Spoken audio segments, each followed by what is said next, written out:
Check her pulse. Nothing. Charging at 200. Clear. Go, go. Go again. Charging at 300. Clear. We got her. She's back.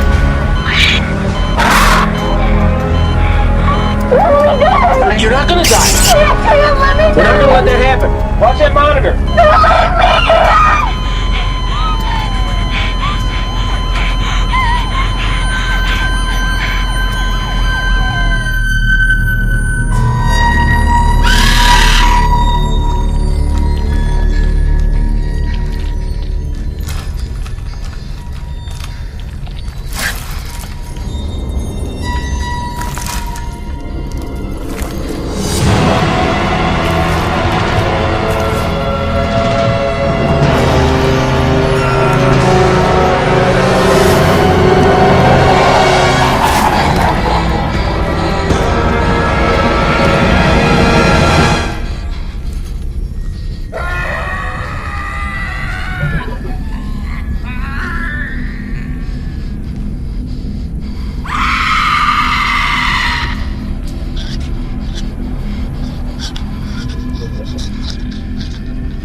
I've got a clean copy of it now, and I warn you, this could scare you.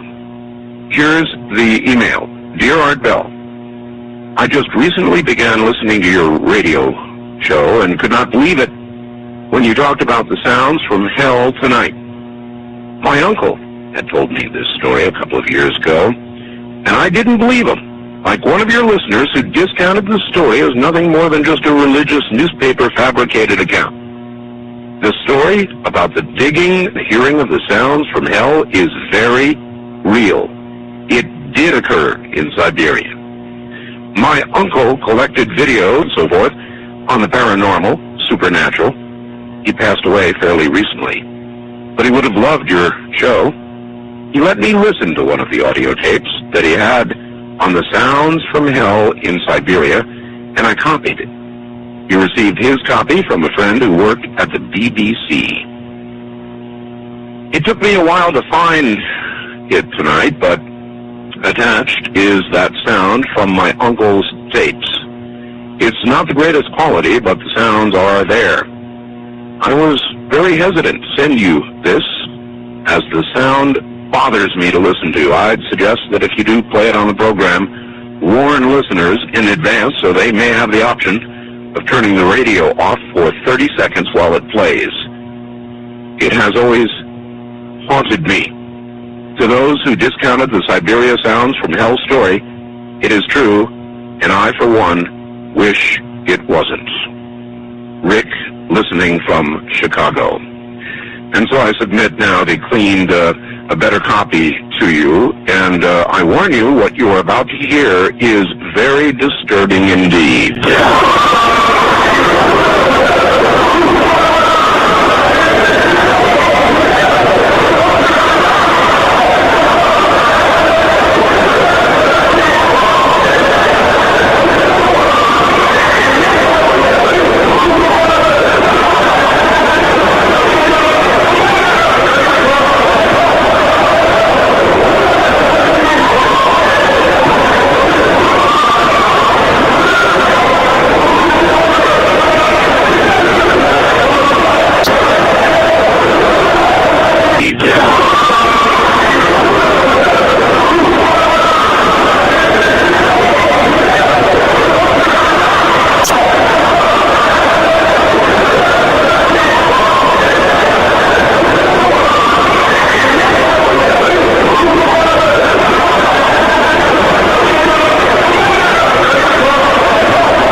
What if? What if you had a friend who died without knowing Jesus as their personal savior? What if he or she went to hell? What if one day you received a letter in the mail from beyond? A letter from hell. A letter from your friend in the flames of eternal torment. The following is a dramatic presentation. It was written by a fictitious high school student named Josh to a friend named Zach. Although Zach had every opportunity to tell Josh about Jesus, he didn't. They were best friends. They played soccer together, they went to classes together, they partied together, they shared their lives with each other. But there was one thing Zach held back from Josh: his personal relationship with Jesus Christ. The rest of the story is simple and sad. A few too many beers, a tragic drive home, a crash, a death, a funeral, a letter. Here is that letter in its entirety. A letter from hell.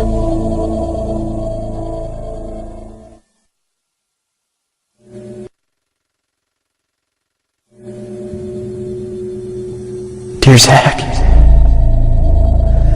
I died today. It's a lot different than I expected. You see, I always thought dying would bring me into a world that's foggy and hazy. But this place is crystal clear. It's even more real than my life on Earth. I can think. I can talk. I can even feel. Right after the wreck, I could feel my spirit leaving my body. It was the weirdest thing, Zach. I thought I heard you screaming out to me, man. I must have been just imagining things. At first, I was just standing in line, getting registered, I guess. They asked me for my name and began to look in this thing they called the Book of Life. I guess they couldn't find it though, because this huge angel standing next to me grabbed me by the arm and started dragging me away. I was terrified. I had no idea what was going on. I asked the angel where he was taking me, but he didn't answer. So I asked him again. Finally, he told me that only those whose names were written in the Book of Life could enter into heaven. And the rest would be condemned to hell forever. Man, I was scared. The angel threw me into some kind of holding cell where I've been sitting and thinking for a long, long time. Do you want to know what I've been thinking about? I've been thinking about you. Zach, you're a Christian. You told me so yourself. I mean, we talked about it 3 different times today. Kelly brought it up, and you laughed it off. Coach Adams brought it up, and you changed the subject. I mean, it came up right before the wreck. Well, the question I can't get out of my mind is this, Zach. Why haven't you ever told me about how to become a Christian? I mean, you say you're my friend, but if you really were, you would have told me about this Jesus and told me how to escape this terrible place that I'm headed for. I can feel my heart pounding in my chest. The angels who have been chosen to cast me into hell are coming down the hallway. I can hear their footsteps. I've heard of this hell, Zach. They call it the lake of fire. I can't stand it, Zach. I'm terrified. No, the angels are at the door. Oh no. No! They're coming in and they're pointing at me. They're grabbing me and carrying me out of the room. I can already smell the burning sulfur and brimstone. I can see the edge of the cliff where hell burns. This is it. I am without hope. We're coming closer. Closer. Closer. My heart is bursting with fear. They're holding me over the flames. I'm damned forever. This is it. They have thrown me in. Fire. Pain. Hell. Why, Zach? Why didn't you ever tell me about Jesus?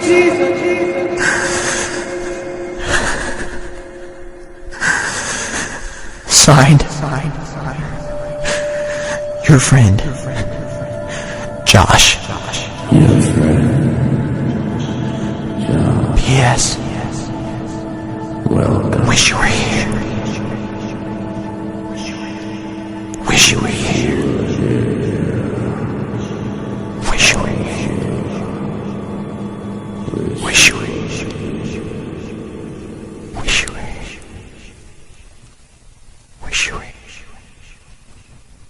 Wish you were here.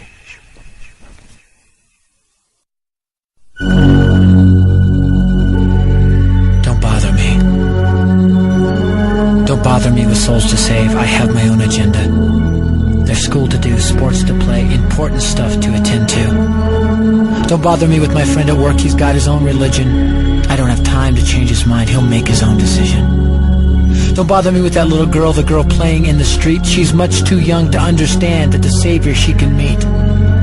Don't bother me with the sounds I hear, the sounds of people shrieking, although I wonder who they are. Who are these victims screaming? Don't bother me with who they are. I really don't want the blame. Because it's my friend at work and that little girl who from hell scream out my name. But don't bother me.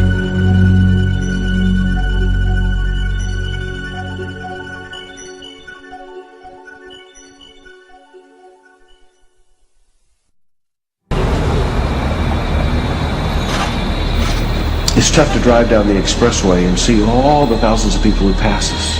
To drive by all the homes, or as I did yesterday, to fly over your community and see community after community, subdivision after subdivision filled with people who are going to hell. Millions of people that used to live on the earth's surface are down there now suffering because they made a wrong decision. Think about the people with whom you work, and as the Bible would command us, think about yourself. Life goes like a vapor. God does not want one person lost into this place. The message about hell may not be politically correct.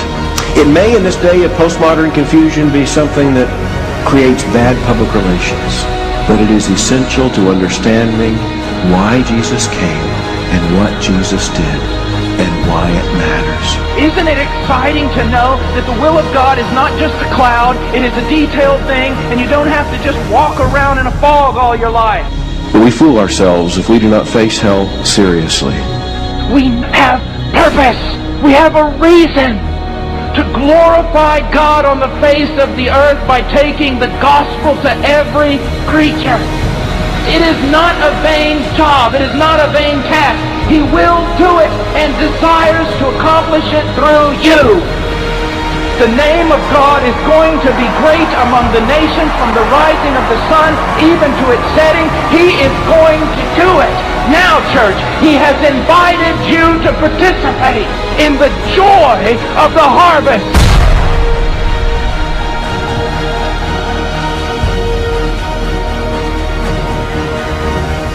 What a day it will be for those who left houses and lands and this and that and everything to serve their Lord on the foreign field. And what a day it will be for those like you who helped put them there.